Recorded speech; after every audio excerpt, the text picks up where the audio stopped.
Keith Ellison went after Obama this week with a very tepid, soft criticism, and the media, of course, is going nuts about it.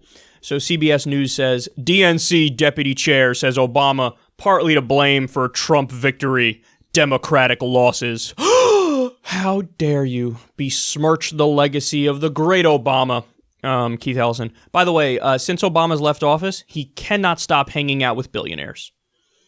I'm not kidding. Every article I've seen about him so far, he just is hanging out with billionaires. He's on somebody's 400-plus foot yacht. He's jet skiing. He's doing this. He's doing that. He's on the island in Tahiti. It's just him, Michelle, and billionaires all day long. You know, great way to show you're a man of the people, you know, and you care deeply about grassroots causes. Is as the country burns, you go hang out with the billionaires who propped you up when you were in office. Okay, so let's see what they argue here in CBS News. Deputy chairman of the Democratic National Committee, by the way, a made-up position that they gave him to appease him, Representative Keith Ellison, is blaming former President Obama in part for some of the Democratic Party's losses in 2016. The Minnesota Democrat said that Obama could have been a better party leader at an event at the University of Minnesota on Wednesday. The fact that he wasn't has put his legacy in jeopardy, Ellison said. Ellison, despite being a great fan of President Obama and voting for many of the things he supported, criticized Obama, saying that he should have paid closer attention to party politics and engaged more with Democratic leaders to help protect their positions in office and thus protect his legacy.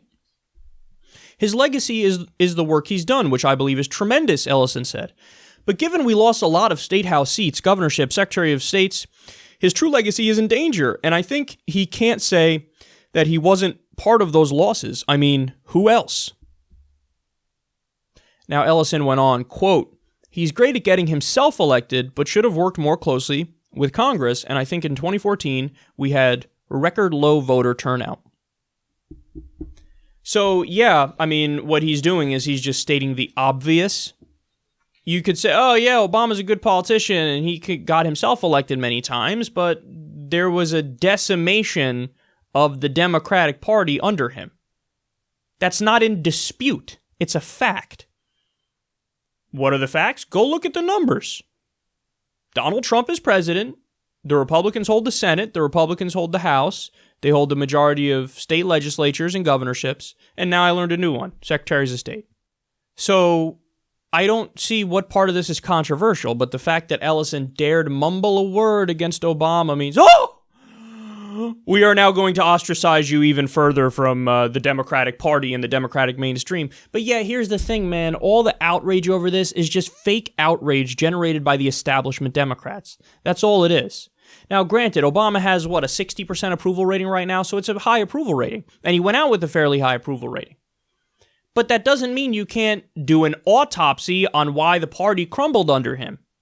And the reality is you're dealing with the president who, though he did many good things, and we've covered them in detail and been very fair to him, you know what else he did? He pushed for TPP. He bailed out Wall Street.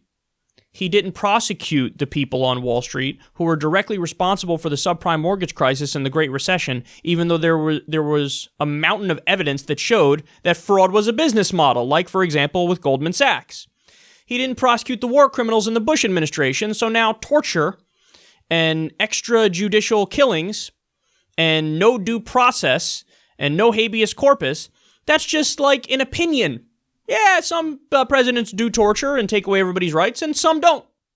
So it's just an opinion, and, whatever. Obama did 7 interventions. He had the drone war going on, which killed 90% the wrong people, still in Iraq, still in Afghanistan. We also were engaged in Syria, Pakistan, Yemen, Somalia. This was the guy who ran as an anti-war president, and we are in more countries when he leaves office than we were when he began. He also expanded NSA spying, didn't roll that back, even though on the campaign trail he made crystal clear that there's no trade-off between security and liberty. You can have liberty. We don't need to take away your constitutional rights in order to protect ourselves. Well, he doubled down on taking away constitutional rights, your Fourth Amendment rights, protection from unreasonable search and seizure by spying on everything you do and stealing your metadata and putting it in a giant facility in Utah. And, oh yeah, by the way, he didn't do anything to try to get money out of politics because money in politics is the reason why he became president twice. He raised a lot of money. Now, when he ran, he knew how to do the progressive and the liberal dance for us. He knew how to do the kabuki theater of, oh, yes, I am so progressive. But when he was in office, he's a milquetoast neoliberal. Again, that's not taking away the good things he did. He did many good things, which perhaps is why his approval rating is 60%. Saving us from a great recession or a depression is good. Saving the auto industry, good. So it's not like you can't point to certain things. Getting Osama bin Laden, cutting the unemployment rate massively, good. So maybe that's why he's popular. But yeah, the lingering effects of supporting TPP and not doing anything to get money out of politics and doing more intervention tends to have an effect on the party where you're not viewed as having those core values that you proclaimed to have at one point. So you were wiped out. So yeah, and so Keith Ellison is saying, he should have been more directly involved with the states and with lower level Democratic officials. I guess, but to me, the more important thing is if you were truly principled in everything you said and fought to follow through on all of it, then all that would have taken care of itself because people would have went, I don't know, more of a principled party here that we're dealing with. So there would have been Democrats who hold on to their seats. But that didn't happen. You know, the thing that really gets to me is like the healthcare debate. So you have the Democrats with a supermajority, and you have Democratic politicians now who say, we could have gotten single payer, but we didn't get it. We didn't even get a public option. So you have a supermajority, and you end up going with Romney Care. You end up going with Bob Dole's old plan, Newt Gingrich's old plan, the Heritage Foundation plan, Richard Nixon's plan, a right-wing individual mandate proposal. See, what that shows is Obama's true colors. Milquetoast neoliberal. Of the Bill Clinton mold. Hey, I'm so reasonable, I'm above the fray. Sometimes I agree with Republicans, sometimes I agree with Democrats. Don't you love me and don't you want to vote for me? No, after Bush, people were voting for what they thought was a solid progressive, and you weren't that. So that, in my mind, accounts for why you have the destruction of the Democratic Party under Obama. Because at the end of the day, milquetoast neoliberalism doesn't sell very well, and people would rather go with a right-wing populist, and in Trump's case, a faux populist, a pseudo-populist. But they'd rather roll the dice on what might be a right-wing populist than milquetoast neoliberalism. The response, the answer to right-wing populism is left-wing populism. And if you do that, left-wing populism wins every time.